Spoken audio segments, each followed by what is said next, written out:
Smart বাংলাদেশের একটা component আমাদের এই আন্তর্জাতিক অনেকেই সালমান এফ রহমানকে বাংলাদেশের ঋণ খেলাপির জনক হিসেবে আখ্যা দিয়ে থাকেন, আবার অনেকে বিভিন্ন অপকর্মের কারণে তাকে ট্রোল করে শয়তানের দরবেশ বলেও ডাকেন। তার বিরুদ্ধে পুঁজিবাজারে লুটপাটের অভিযোগও রয়েছে।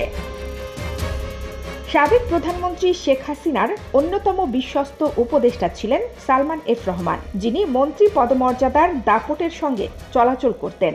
সম্প্রতি রাজধানীর সদরঘাট থেকে তাকে গ্রেপ্তার করা হয়। বর্তমানে তিনি পুলিশ হেফাজতে থাকা একজন আসামি। মজার কথা হলো, বিভিন্ন সময় তার বিরুদ্ধে নানা রকমের আর্থিক কেলেঙ্কারিতে জড়িত থাকার বিষয়ে আলোচিত হলেও তাকে গ্রেপ্তার করা হয়েছে একটি দোকানের কর্মচারীকে হত্যার মামলায়। ট্রেড করছি তাদেরকেও এটা করতে হবে। তো এটা কিন্তু শেয়ার বাজার ও ব্যাংকিং খাতে কেলেঙ্কারির মূল হোতাদের একজন হিসেবে সালমান এফ রহমানের নাম গত 15 বছর ধরে বরাবরই আলোচনায় ছিল। বর্তমানে দেশের এই দুই খাতই প্রায়ই বিপর্যস্ত। অনেকেই সালমান এফ রহমানকে বাংলাদেশের ঋণ খেলাপির জনকও বলে থাকেন।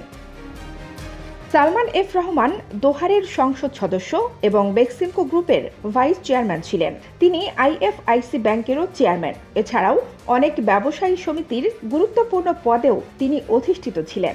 রাজনৈতিক বিশ্লেষকরা বলছেন, আওয়ামী লীগ সরকারের নীতি নির্ধারকদের মধ্যে তিনি ছিলেন অন্যতম প্রভাবশালী ব্যক্তিত্ব। সালমানের বেক্সিমকো গ্রুপ জনতা ব্যাংক থেকে বিপুল পরিমাণ ঋণ নিয়ে ব্যাংকটিকে ঝুঁকিতে ফেলেছিল। সেই ঋণের পরিমাণ ছিল রাষ্ট্রায়ত্ত এই ব্যাংকটির পরিশোধিত মূলধনের চেয়ে 9 গুণ বেশি। এটা তার বহু কাজের মধ্যে একটা উদাহরণ মাত্র। 1972 সালে কমোডিটি ট্রেনিং কোম্পানি হিসেবে সালমান ও তার বড় ভাইয়ের প্রতিষ্ঠিত বেক্সিমকো বিভিন্ন সময় খেলাপি ঋণ পুনঃতফসিল করার জন্য নতুন নিয়ম তৈরি বা সংশোধন করতে নিয়ন্ত্রকদের বাধ্য করেছেন। এর মাধ্যমে আদালতের আদেশের বিপরীতে নিজেকে সুরক্ষিত করেছিলেন তিনি। 2014 সালের আগস্টে তারল্য সংকটের কারণ দেখিয়ে সোনালী ব্যাংক থেকে নেওয়া বেক্সিমকোর ঋণ পুনঃতফসিল করেন সালমান এফ রহমান।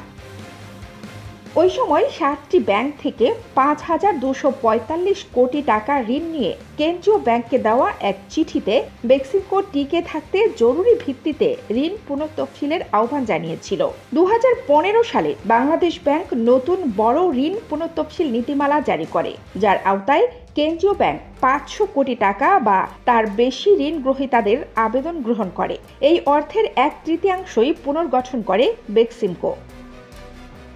ঋণ পরিশোধে ব্যর্থ হলে ঋণদাতারা ঋণ গ্রহীতাদের বিরুদ্ধে মামলা করতে পারে বলেও জানিয়েছিল কেন্দ্রীয় ব্যাংক। তবে এতে যে বেক্সিমকো বিচলিত হয়নি সেটা তাদের কর্মকাণ্ড থেকেই বোঝা যায়।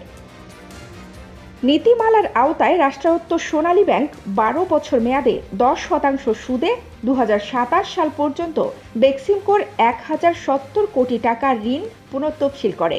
এরপরেও সোনালী ব্যাংক সুবিধা প্রত্যাহার করেনি এবং বেক্সিমকোর বিরুদ্ধে মামলাও করেনি। এর পরিবর্তে 2018 সালের মার্চে আবারও বেক্সিমকোকে দেওয়া ঋণ পুনঃতফসিল করা হয়।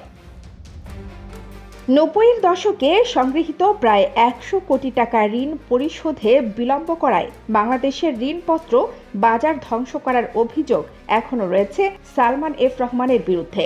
ডিবেঞ্চার এক ধরনের ঋণ বিন্যাস, যা বৃহৎ কোম্পানিগুলো অর্থ ধার করার জন্য ব্যবহার করে। কানিজ ফাতেমা, নিপা, খবর সংযোগ।